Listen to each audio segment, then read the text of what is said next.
C'est un chef-d'œuvre en péril, un lieu menacé de démantèlement faute de financement. Le jardin des plantes de Montpellier, c'est 130 000 visiteurs par an. Un jardin d'études botaniques aussi, c'est le plus ancien jardin des plantes français. Eh bien, une partie de ce patrimoine est en vente. Karine Alazé, Nicolas Chataille.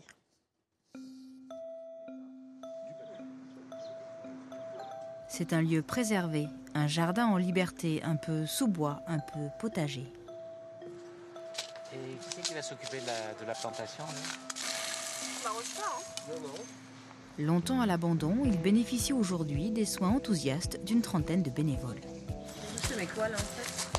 On essaie de mettre de la prairie fleurie parce qu'en fait on est envahi par les acanthes et si on met d'autres plantes, les plantes invasives viennent moins. Ça a toujours été un endroit un peu réservé, clos. Et donc ici, on a encore plein d'espèces montpelliéraines typiques, comme des escargots qu'on ne voit plus ailleurs, des scorpions de Montpellier. C'est vraiment un endroit qui est resté tranquille. Aujourd'hui séparé par une rue, le jardin de la Reine est à l'origine une partie du jardin des plantes de Montpellier.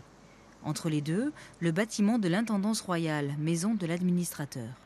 En 1815, l'intendance et le jardin de la Reine deviennent propriété privée du rectorat, qui décide de les vendre il y a 2 ans et motive la création d'une association de sauvegarde. Nous, ce qui nous intéresse, c'est de préserver tout ce périmètre, jardin botanique, son bâtiment de direction et la dernière dépendance, qu'est le jardin de la Reine, parce que cet endroit-là, le jardin botanique, est très important à la fois pour l'histoire des sciences et pour l'histoire de Montpellier. L'association a convaincu la mairie d'acheter le jardin pour 200 000 €, mais l'intendance est trop chère. La passerelle la reliant au jardin est démontée et le bâtiment toujours en vente. Un crève-cœur pour Daniel Jarry, ancien directeur du Jardin des Plantes. C'est un événement sur toute la vie du jardin pendant plus de 4 siècles et 20 ans. Je crois que c'est un grand malheur. De le perdre, de risquer de le perdre. Voilà. Si vous me demandiez mes souhaits, ça serait que le jardin vive le plus longtemps possible et également que l'intendance nous revienne d'une façon ou d'une autre. Pour ces amoureux du Jardin des Plantes, l'intendance doit rester un espace public. C'est l'occasion de moderniser ce patrimoine pour améliorer l'accueil du public et des scolaires. Oui, mais avec quel argent, répond la métropole de Montpellier. Pas question d'acheter le bâtiment. Pour son président, il y a une autre entrée possible, l'Institut de botanique, et sa rénovation est déjà en partie financée.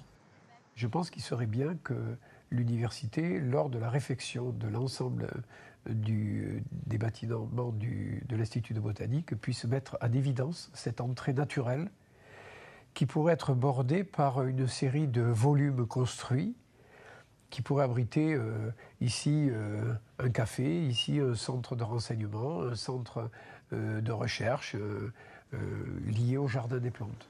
L'association de sauvegarde du Jardin de la Reine et de l'Intendance a lancé une pétition en ligne.